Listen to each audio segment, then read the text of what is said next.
Oh, this is getting spicy with David Reinbacher with an incredible defensive play in both games and Logan Mailloux playing some of his best hockey of his career. The debate between which one of them will join the Montreal Canadiens in the long term is spicier than ever, and we have some stats we got to dive into to make this incredible decision. Oh, it's so spicy. We got to dive into that, but it's not just that. We got to talk about the World Championships where two of our prospects, including Vincent Rohrer, is showing out unbelievably with 2 goals here and an incredible snipe from Emil Heineman. His Habs are well represented. There is a bunch of great stuff we got to dive into, all coming up on this episode of Habs Digest. And you know what, Jesse? Let's start with the World Hockey Championships. And first off, let's start with our boy Vincent Rohrer. He won man of the match for Team Austria, player of the game. There he is. He's been playing some unbelievable hockey for Austria, Jesse. Again, watching this first goal, the speed to go up 1-0 on Team Canada halfway through that first period was unbelievable. The rebound goal there. He has been a guy that we've been talking about in terms of people around his age in the top Swiss league. No one can really compare to his production level. He's way younger than a lot of people above him.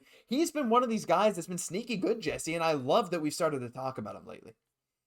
And making his case to get that entry-level contract from the Montreal Canadiens. And if he keeps up this body of work, he might just get it. He's just absolutely roaring out there, just showing those major wheels that he has. But the most impressive thing, Josh, is like not only showing that speed on that breakaway to get to the net and separate from the defense, but also when he's so in close on the net, like obviously in tight to finish that play off. We see a lot of guys getting close, but they can't quite finish that one off. So very, very impressive as he's kind of continuing to put different parts of his game together. We know that obviously he's really big on that forecheck and just being that energy type of guy. So very interesting. We know we got 1,000,001 prospects right now, but nice to see what this guy is really doing right now. Speaking of Emilian, and that's bad. Emil Heineman too, Jesse. I mean, look, we got a couple of great guys here. Again, unfortunately, we'll have to watch the Rohrer clips again because we got him back to back here, but I need to talk about this guy because Heineman has been one of these guys who's been playing great. Check out this snipe. Most importantly, this slow-mo. Keep an eye on the bottle. Look at that top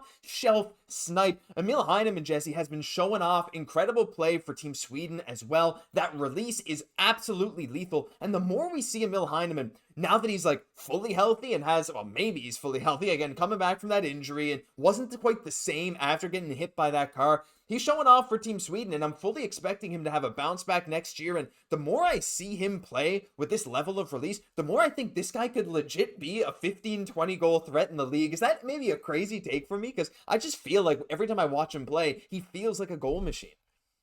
For sure. I think he could definitely get 20 goals. And what a revelation that this guy could definitely be such a big part of our bottom 6 going forward. And I mean, if we're looking for reasons why, obviously that shot is just such a huge part of it. That no look, heavy wrister, top cheese, like absolutely destroying the water bottle, sending it just into another galaxy. Just absolutely nuts. But like, that's the type of shot that we've come to expect from Heineman. And we actually just want to let him rip a little bit more, but like such a great play from him where he gets on his horse and he's one of the first guys down on the ice. He knows that this puck is getting to him. He wants to get into a great position and then rip it short side like how he knows how to do. So obviously we just want to see him continue to progress in Montreal. This is a very young player with tons of potential and we're loving to see it right now. I'd love to hear what your guys' thoughts are on these two down below. I mean, hoping Vincent Rohrer can make his way to Laval soon, and if not, he'll go back to Switzerland. That's fine. Again, not necessarily one of these guys that projects as an amazing NHLer, but again, the fact he can play special teams, he got that speed, performing on an international level, at the very least, he'll be able to help Laval, and give your thoughts on Heineman as well. So much great stuff happening at the Worlds. I know Matheson's playing too, but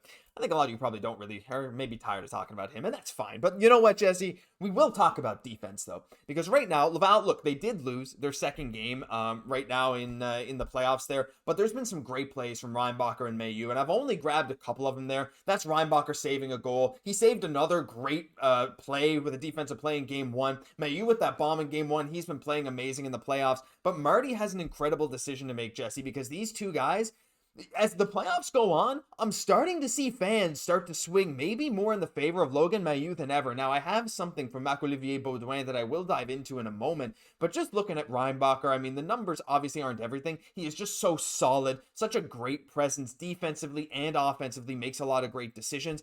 But Mailloux has arguably outplayed him in this playoffs. 5 points in 6 games, a little bit of some improved decision-making as well.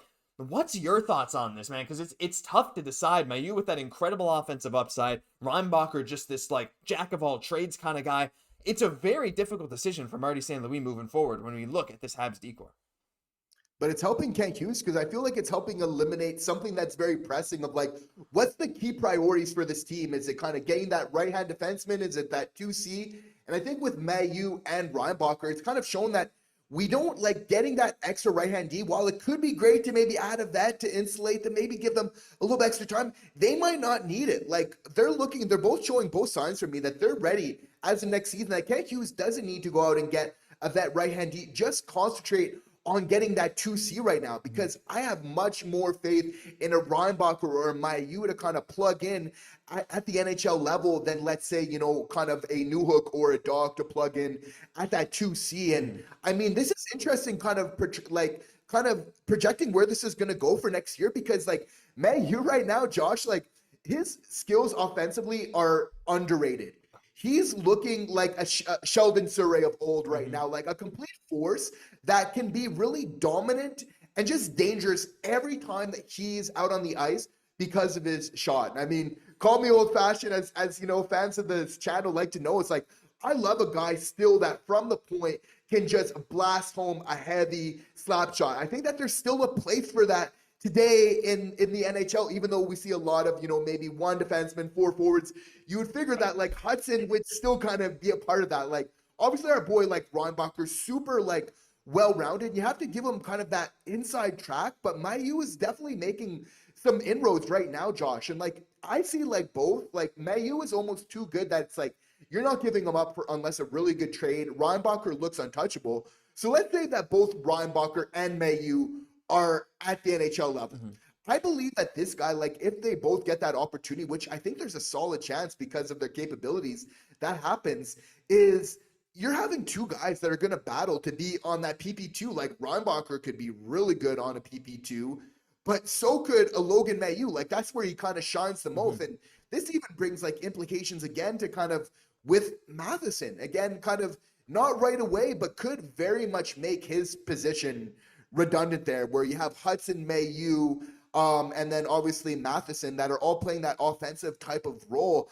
I could see a world where either a Mailloux or a Reinbacher being more effective on the PP than a Matheson, who still is a good offensive player, but it's just showing we got too many of those same type of players where this is going to be a fast-moving situation, and Kent might do well to kind of get ahead of it a little bit. I mean, like you said, that Matheson gets traded or something, which is not an impossibility. Guhle, Xhekaj, Struble down the left side, Carrier, Hutson, I guess, or whatever. Hutson, Carrier, and then Mailloux down the right, and then all of a sudden Mailloux just takes over for Matheson on the PP2. It's not an insane proposition, right? And so when we're talking about these two guys, there's also no rush necessarily to force them into the league right now. We could find a stopgap right D. There's a lot of guys that we're talking about as we give these guys some more time to marinate, especially Reinbacher. I'd love to see a fully healthy season, but in training camp, these guys are going to be going after each other. But you brought up a very interesting point about trade packages, right? And that's kind of where I want to dive into next. As Marc-Olivier Baudouin had a good tweet that I actually really agree with. He said, man, Logan Mailloux is playing some really good hockey for the Laval Rocket. He's a big right shot defenseman, 6'3", 213 pounds, and if the Habs don't see him in their plans,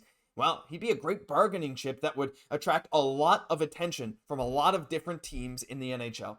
And this is one thing here, Jesse, like when Mailloux is playing amazing hockey, there's a lot of talk about him being a trade chip because we have David Reinbacher, who again, like his defensive presence is already greater than Mailloux, but Mailloux has improved on that end, that's for sure, and you're seeing that in the playoffs. His physicality is always there. He gets into trouble, gets some penalties, that he has that edge, and he still has that absolute cannon of a shot that at the NHL level, this dude could project to be like a 15-20 goal scorer if all things work out in terms of his prime. So, but when we're talking about this, Jesse, at the very least, competition within your organization is good. It's something we've always said. Reinbacher and Mailloux know they're fighting with each other for the Habs' future right D spot. But at the very least, the fact that these guys are doing this, and the fact Mailloux especially is having a great playoffs right now, makes it's just increasing his trade value. And when it comes to prospects that are like not really untouchable, that are really good, that also don't fit into the Habs system maybe long term, Mailloux is one of these guys that, Jesse, like,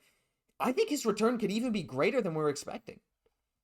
And this is going to matter in trade discussions. You have to feel like GMs are obviously going to be looking at this extended run and look at they're getting at this player. That being said, like he is just showing so many intangibles for me, like especially in the offensive zone, we know, and on the power play, like Mailloux is absolutely like dominant. Like having a player there just dangerous. So you have to respect that shot all the time from the point. We know that that's how so many goals come in the playoffs, getting some traffic, those big bombs, tips from there. I just think like this guy is an absolute weapon.